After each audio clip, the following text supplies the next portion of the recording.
Hello everyone. Today we have to discuss about Huckel molecular theory and इसकी जो second example है that we have to discuss today. That is example of 1,3-butadiene. जैसे मैंने आपको previous video में मैंने आपको हक्कल मॉलिकुलर ऑर्बिटल थ्योरी का मैंने एग्जांपल कराई थी इथिलीन, और इसमें अब क्या करना है, जैसे इसका ना क्या नाम है 1,3-ब्यूटाडाइईन। ब्यूट का मीनिंग क्या होता है 4 कार्बन। तो यहाँ पे कितने कार्बन है 1 2 3 4। इन 4 कार्बन्स में आप चेक करिए फर्स्ट और थर्ड पोजीशन में क्या आ रहा है, डबल बॉन्ड आ रहा है। लेट अस अज्यूम ये फर्स्ट कार्बन है और ये कौन सा सेकंड और थर्ड एंड ये फोर्थ कार्बन है। आप चेक करिए फर्स्ट पोजीशन और थर्ड पोजीशन में क्या आ रहा है, डबल बॉन्ड। 1,3 का मीनिंग क्या है, फर्स्ट और ये फर्स्ट है, then second and third. First और थर्ड पोजीशन में क्या आ रहा है, डबल बॉन्ड आ रहा है।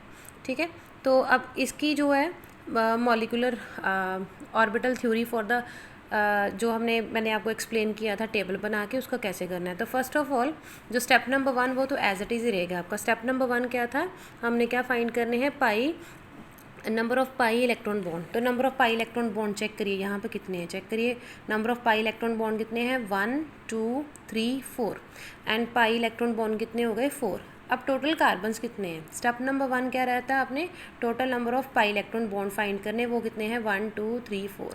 उसके बाद नंबर ऑफ़ कार्बन, तो कार्बन इसमें आपको सीधे सीधे दिख रहा है, ब्यूट का मीनिंग क्या होता है 4 कार्बन। तो यहाँ पे कितने नंबर ऑफ़ कार्बन है 4। ऑर्डर कैसे निकालेंगे, ऑर्डर का मैंने फॉर्मूला आपको बताया था which is n into N. N means पहले क्या होंगे यहाँ पे number of pi electron bond and number of carbon atom, दोनों को क्या करेंगे मल्टीप्लाई करेंगे, तो हमारे पास 16 आ जाएगा। 4 4 16। इट मीन्स हमारे पास क्या आने चाहिए, ये फर्स्ट फोर क्या रिप्रेजेंट करते हैं 4 रोज एंड नेक्स्ट 4 क्या रिप्रेजेंट करते हैं 4 कॉलम्स। तो ये first row, second row, third row, fourth row, ये first column, second column, third column and fourth column. जैसे मैंने आपको प्रीवियस वीडियो में मैंने बताया था कि जैसे ये है, जैसे रो नंबर 1 कॉलम नंबर 1, पहले तो सभी में कार्बन लिख दो। आफ्टर दैट चेक करिए row number 1 carbon number 1, row number 1 carbon number 2, row number 1 carbon number 3, row number 1 carbon number 4, row number 2 carbon number 1, row number 2 carbon number 2, sorry column number 2, row 2 column number 3, row 2 column number 4, same as it is row 3 column number 1, row 3 column number 2, row 3 column number 3, row 3 column number 4, and the last row 4 column number 1, row 4 column number 2, row 4 column number 3, row 4 column number 4. In this way you can make the table. अब इस table में जो हमने last मैंने example में बताया था, जो फॉर्मूला हमने अप्लाई करना होता है, दैट फॉर्मूला इज़ कार्बन का क्या फॉर्मूला होता है H-ES, हीज़। यहाँ पे कार्बन तो आपको पता है, carbon C is carbon, H क्या होएगा हाइड्रोजन एटम, ई एनर्जी होती है और एस एंट्रोपी होती है। तो अब इसकी वैल्यूज़ हम कैसे बनाएंगे, जैसे C11 है, C11 क्या बन जाएगा, इसका क्या फॉर्मूला आएगा, जैसे यहाँ पे C11 की वैल्यू निकालनी है तो क्या आएगी, it will be H11 minus ES11। C12 की वैल्यू क्या आएगी, H12 minus ES12। Then S13 की क्या वैल्यू आएगी, H13 minus ES13। Same as it is आप जो है बाकी भी वैल्यूज़ आप निकाल सकते हो। Now you can see the next step, now you can see from here. तो ये फॉर्मूला को यूज़ करके मैंने क्या किया बेटा, देखिए चेक करिए, यहाँ पे हमने प्रीवियस क्या लिखा था कार्बन 1 1, बस हाइड्रोजन और जो एस है यहाँ पे उनके साथ 1 1 लगा देना है, यहाँ पे 1 2 1 3, और एज इट इज़ आपके पास एक क्या आ जाएगा, एक टेबल मिल जाएगा आपको। And I already explained you properties in the previous example, जो मैंने आपको इथिलीन एग्जाम्पल मैंने बताई थी, हाइड्रोजन की बात करी थी वहाँ पे। अगर तो हाइड्रोजन में आई और जे की वैल्यू ये क्या होती है, this is a value of I, this is a value of J. Okay, अगर आई और जे की वैल्यू क्या है, से इक्वल है, जैसे यहाँ पे इक्वल है, तो इसकी जगह पे क्या आ जाएगा अल्फ़ा। अगर आई और जे की वैल्यू इक्वल नहीं है बट उनमें दोनों में क्या आ रहा है, जैसे एग्जांपल है ये, यहाँ पे चेक करिए, यहाँ पे हाइड्रोजन की क्या वैल्यू है 3, यहाँ पे हाइड्रोजन कितना है 3 4, और दोनों में डिफरेंस कितना आ रहा है 4 माइनस 3 कितना आ रहा है 1। अगर हाइड्रोजन की बात करें, हाइड्रोजन के केस में अगर हमारे पास आई और जे दोनों की वैल्यू सेम आएगी, अगर तो वैल्यू सेम है वहाँ पे क्या आएगा अल्फ़ा। अगर तो दोनों की वैल्यू सेम नहीं है ना, तो बीटा आएगा कब आएगा, जब दोनों में क्या आएगा, डिफरेंस 1 का आएगा, जब दोनों में डिफरेंस क्या आएगा, 1। तो let's use this trick in this table.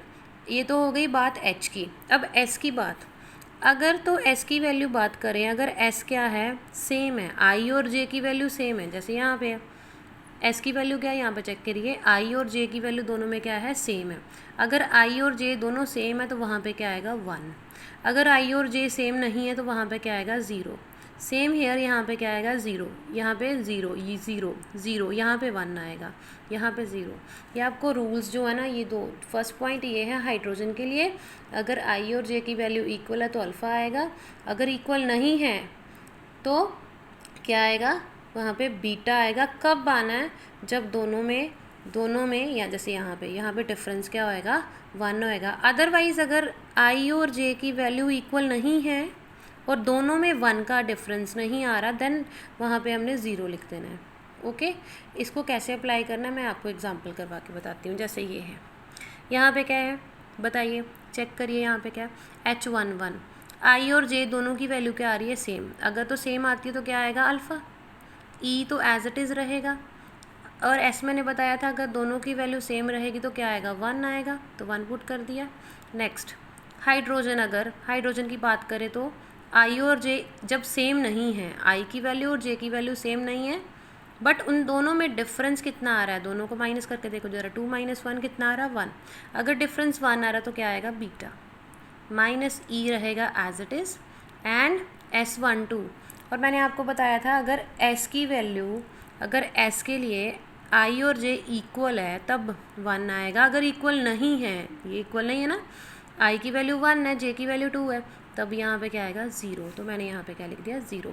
Next एक चेक करिए, यहाँ पे H13। अब चेक करिए, यहाँ पे बीटा नहीं आएगा, why, because the thing is, मैंने अभी बताया था एच की वैल्यू, अगर एच की वैल्यू में आई और जे इक्वल नहीं है, बट अगर दोनों में डिफरेंस 1 का डिफरेंस आ रहा है, देन बीटा लिखना है। अगर डिफरेंस 1 नहीं है तो वहाँ पे हमने 0 लिखना है। तो इन दोनों में चेक करिए ज़रा, 3 - 1 कितना हुआ, 2। तो 1 थोड़ी आया, यहाँ पे 2 आ गया, इट मीन्स ये सारी वैल्यू क्या हो गई, 0। ई तो एज इट इज़ रहेगा, एंड एस जो मैंने बताया था अगर इक्वल नहीं होएंगी आई जे की वैल्यू तो वहाँ पे क्या आएगा, 0। देन अगेन इन दोनों में डिफरेंस 3 का है तो एच की वैल्यू 0 माइनस ई S14। अब चेक करिए, फिर अगेन ये क्या है, डिफरेंट वैल्यूज़ हैं एस के लिए, तो क्या आएगा यहाँ पे, 0। नेक्स्ट वन H21 क्या है, यहाँ पे मैंने अभी बताया था अगर दोनों में डिफरेंस चाहे आगे हो चाहे पीछे हो, दोनों की वैल्यूज़ को माइनस करके देखेंगे, अगर डिफरेंस कितने का आ रहा है, 1 का आ रहा है, तो वहाँ पे क्या आएगा, बीटा, माइनस ई रहेगा एज इट इज़। S21 क्या है, डिफरेंट, तो क्या आ गया, 0। यहाँ पे क्या आएगा, अल्फ़ा माइनस ई, ये भी सेम है तो आएगा 1। यहाँ पे दोनों में डिफरेंस कितने का है, 1 का, इसलिए आया यहाँ पे बीटा, माइनस ई रहेगा एज इट इज़, एंड दोनों डिफरेंट इसलिए आया 0। देन इन दोनों में डिफरेंस कितना है, 2 का, इसलिए आया 0, ई रहेगा एज इट इज़, एंड दोनों वैल्यूज़ जो डिफरेंट इसलिए आया 0। देन अगेन ये क्या है, दोनों में डिफरेंस क्या है, 2 का है, इसलिए 0 आया, माइनस ई S31, ये दोनों वैल्यूज़ डिफरेंट इसलिए आया 0। देन ये दोनों में डिफरेंस कितने का है, 1 का, इसलिए बीटा है यहाँ पे। बस इतना चीज़ का माइंड आप रख लोगे, आपके पास कोई किसी भी टाइप की एग्जांपल आ जाए तो easily you can do it. दोनों में अगर h की वैल्यू में, दोनों की वैल्यू में डिफरेंस कितना है, 1 का, तो वहाँ पे बीटा आएगा, माइनस ई इंटू एस की, चाहे सेम, जहाँ पे एस की वैल्यू सेम होएगी वहाँ पे 1 आना है, अगर डिफरेंट है तो वहाँ पे आप आंखें बंद करके 0 लगा दो, ठीक है। देन अगेन एच, यहाँ पे एच में आई और जे दोनों इक्वल है, इसलिए आया यहाँ पे अल्फ़ा, माइनस ई एस के लिए दोनों की वैल्यू अगर सेम होएगी आई और जे की तो वहाँ पे 1 आएगा। Same as it is hydrogen क्या आया, यहाँ पे H34, दोनों में डिफरेंस कितने का, 1 का, इसलिए यहाँ पे आया बीटा, माइनस ई, और दोनों एस की वैल्यू क्या है यहाँ पे, डिफरेंट, इसलिए आया 0। सेम एज इट इज़ आप ये वाला जो कॉलम है, ये वाला रो आप एज इट इज़ कर सकते हो। अब चेक करिए इसको, जैसे अगर जैसे ही हम सॉल्व करेंगे, आप इसको नोट डाउन भी कर सकते हो। तो ये जो फर्स्ट ये वाला टेबल आपने बनाना है, और इन वैल्यूज़ को अप्लाई करते हुए, इनको यूज़ करते हुए यहाँ पे हमारे पास ये टेबल बन गया। आफ्टर दैट आप चेक कर सकते हो यहाँ पे क्या गया, अल्फ़ा माइनस ई, यहाँ पे बीटा, यहाँ पे 0 0, और चेक कर लिए डायगनली आपके पास ये क्या आ रहा है, यहाँ पे अल्फ़ा माइनस ई, और यहाँ पे डायगनली क्या आ रहा है, बीटा, और यहाँ पे भी डायगनली क्या आ रहा है, बीटा, और ये आ रहे हैं ज़ीरोज़। तो ये in this way you can attempt the example of 1,3-butadiene according to the Huckel molecular orbital theory.